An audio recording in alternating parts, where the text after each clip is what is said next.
So, Reverend Glenn, you just do it every Sunday.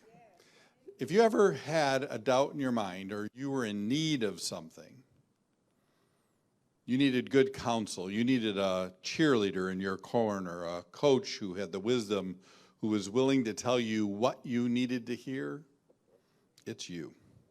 We are blessed by you and we are grateful for you. You know the saying, birds of a feather? Birds of a feather? Right. That's why this community matters.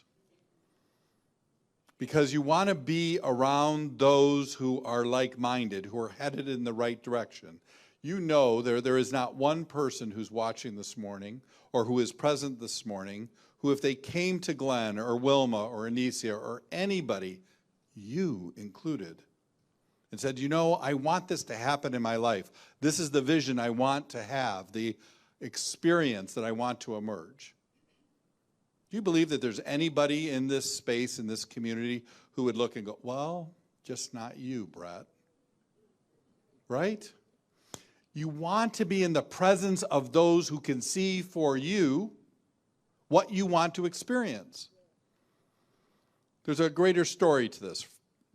If you can think for a minute, if we were to go back a couple hundred years ago and take some fictitious person and bring them into the present right now,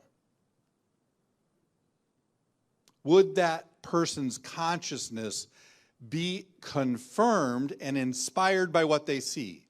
Oh, men and women, black and white, straight and gay. This is what I saw then, and I affirm it.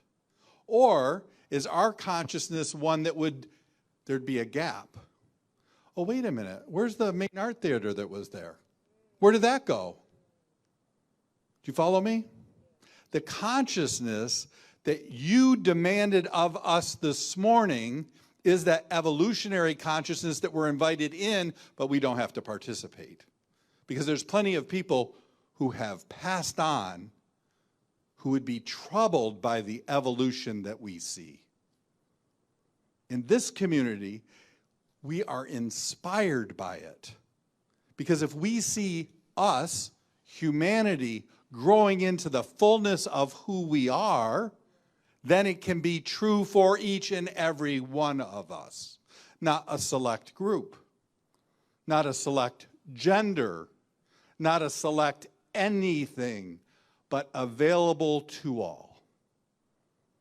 When I walked into this community, Linda and I were joking about this earlier today, 40 years ago, I don't know how that happened, I came in contact with somebody through that process who's been a friend. I shared with you my experience of Sloan and I going to California and meeting with Dean Logan, who is the county clerk in Los Angeles, who I had the opportunity to be an international officer in Youth of Unity at 17 and go to Russia with him at a time when it was the Soviet Union with a larger vision that requires reinforcement today, without doubt. But I met Dean. Birds of a feather is my point with this. There's a picture that's going up on our screen right now. The Bruce family in the 1920s lost their property on Manhattan Beach in California. The KKK went after them and got the municipality to use eminent domain to take their land, with the promise of building a park. That park was never built. It was a seizing of property that took place. This is Dean Logan. The next picture. This month, the Bruce family got their property back.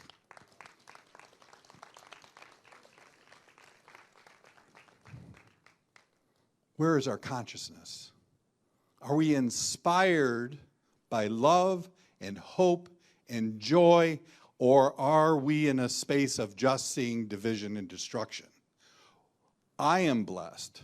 I feel privileged to have been able to witness a kid at 17 travel to Russia, but as a man in his 50s, to be able to hand the deed to the property to the family that owned it. It's a powerful experience when we are in this community together if we stay awake. So what is our consciousness? What are we going to be inspired if we got invited back 200 years from now? Will we see what we dreamed? Or will we be rooted in being frustrated by what changed? I would suggest that everybody in this room has within them the desire to see the change, to see the growth, to see the affirmation of the divinity in all. That's what I believe and why this community is so important.